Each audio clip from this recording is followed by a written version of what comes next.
Fala galera, sejam todos muito bem-vindos a mais uma aula de História. Na aula de hoje, para a galera aí do segundo ano, nós vamos falar sobre a Era Vargas. Mas o primeiro período da Era Vargas, nós vamos falar sobre o governo provisório. O governo provisório foi, dentre três, que o período da Era Vargas se divide em três, governo provisório, governo constitucional e Estado Novo. Nós vamos falar nesse capítulo 13 da História 1, o primeiro período, que é o período do governo provisório. Governo provisório que de provisório não teve nada, porque durou de 1930 a 1934, 4 anos com o governo que seria provisório, né, na verdade. Então, falando sobre esse governo provisório, nós já vamos entrar direto na matéria, porque é bem rápida. Nós vamos falar sobre esse capítulo 13, tá? Esse governo ele se inicia com a Revolução de 30, quando Getúlio Vargas dá um golpe e assume o poder dentro do Brasil com o apoio dos militares. E aí, para que ele assumisse o poder e tivesse o poder mesmo político dentro desse contexto, a primeira coisa que ele fez foi revogar a Constituição de 1891. Ele suspendeu essa Constituição e ele assumiu o poder, centralizando, né, o poder nas mãos dele. Por que, professor, que ele resolveu fazer isso junto com junto com os militares que assumiram junto com ele? Com o objetivo de drenar e acabar com o poder das oligarquias. Então, ele dissolveu o Congresso e as câmaras municipais e nomeou interventores nos estados. Então, ele tirou os presidentes dos estados, que eram conhecidos como presidentes daquela época.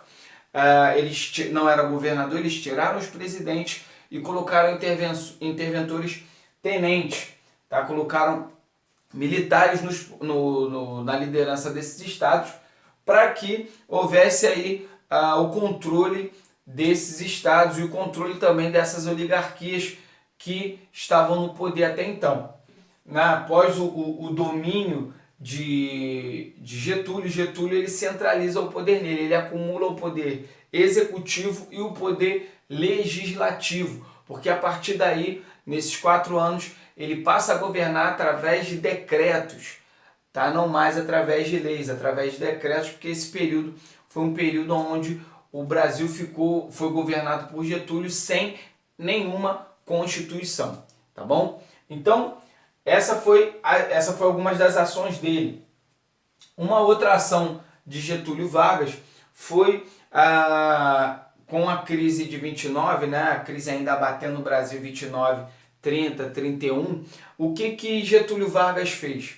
Getúlio Vargas, temendo o avanço do comunismo, o avanço das lutas operárias que estavam ocorrendo a partir lá da União Soviética, o que ele resolve fazer aí? Ele resolve se antecipar a esses movimentos, né? E criar a Justiça do Trabalho, né? O Ministério, né? Ministério do Trabalho, Indústria e Comércio, Ministério da Saúde, da Educação, para poder tentar barrar um pouco desses movimentos. Com isso, ele conseguiu retirar aí os estrangeiros da liderança de alguns sindicatos, né? E também perseguiu também o Partido Comunista, que na época ele ficou mais tempo na clandestinidade do que propriamente considerado um partido normal, né? Enfim, vamos lá. A partir daí ele instaura o que nós chamamos de governo populista ou populismo, né? O populismo é um sistema de governo onde o governante ele cria estratégias para que ele obtenha o maior número de apoio das massas. Então, Getúlio Vargas nesse período ele instaura aí o seu sistema populista. Mas em 1932 nós temos o que nós chamamos de movimento constitucionalista. Por que constitucionalista? Lá em 1930, com a queda das oligarquias, havia o que nós chamamos de Aliança Liberal, que foi o grupo político ruralista que foi retirado do poder através da Revolução de 30 com Getúlio Vargas. Os cafeicultores paulistas, que estavam na liderança dessa a tal de Aliança Liberal, eles perderam o governo, perderam o poder e não estavam satisfeitos com isso. E vendo que Getúlio Vargas assumiu em 30, prometendo uma Constituição e não havia entregue essa Constituição, em 1932, nós vemos diversos movimentos que começam a eclodir pedindo sim uma nova Constituição. Até que em maio de 1932, em um movimento que aconteceu, uma manifestação que aconteceu em São Paulo, 4 estudantes morreram nessa manifestação e o movimento constitucionalista ele ganha força através desse movimento. De 1932, em maio de 1932, esse movimento ele até ganha uma sigla MMDC, característico aí do primeiro nome dos jovens assassinados. E em julho começa um movimento armado na capital paulista contra o movimento de Getúlio, contra o governo de Getúlio Vargas. Algumas das reivindicações que eles queriam sobre as nomeações de interventores, que a nomeação de São Paulo, eles não queriam um interventor militar e que não fosse de São Paulo, né? Eles queriam um interventor civil e que fosse nascido em São Paulo. E tardiamente Getúlio Vargas nomeou uma outra pessoa, mas o movimento ele se mantém. E há uma nova Constituição. Eles queriam uma nova Constituição em 1932. E esse movimento ele cresce na capital paulista. Eles estavam esperando a aderência de outros movimentos pelo Brasil, coisa que não aconteceu. Ficou restrito somente à cidade de São Paulo, esse movimento constitucionalista, que foi abafado pelo governo, pelas tropas do governo, principalmente porque foi uma jogada de mestre de Getúlio Vargas, que ele resolveu utilizar as tropas de Minas Gerais, justamente para evitar que os mineiros se juntassem aos paulistas nessa luta contra Getúlio Vargas, os dois estados mais populosos do período. Então, o que eles fazem? Essa tropa de Minas cerca São Paulo e acaba com o movimento.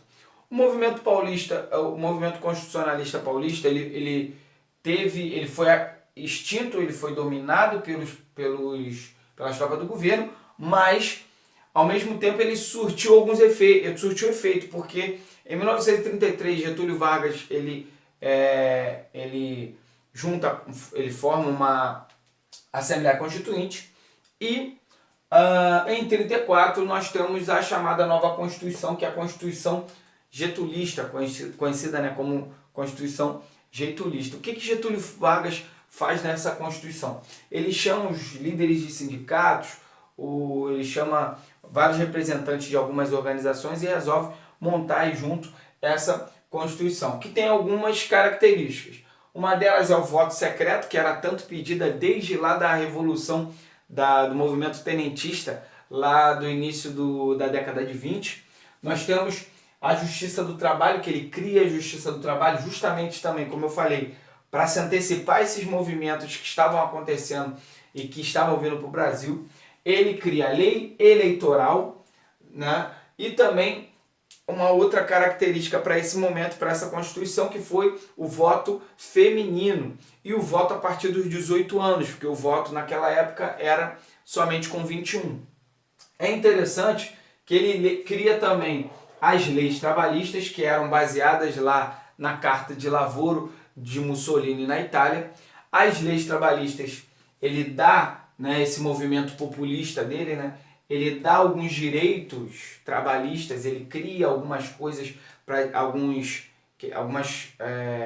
algumas leis dizendo favorecer os trabalhadores, mas em contrapartida ele tira dos trabalhadores o direito à greve, o direito à manifestação.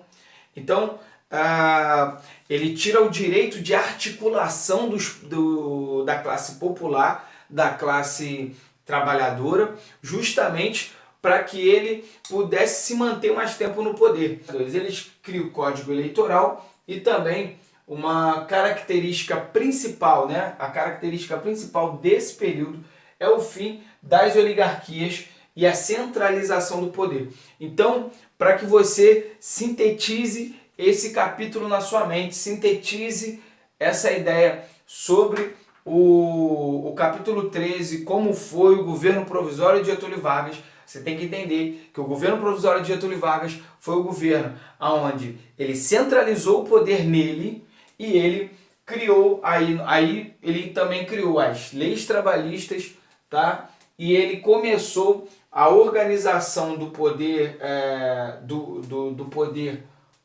popular de Getúlio através do período provisório, aonde ele dá um pouco de direitos, né? Ele dá um pouco das coisas que o povo está tanto pedindo e clamando, mas ele tira do povo alguns direitos, como por exemplo a de livre manifestação e direito à greve.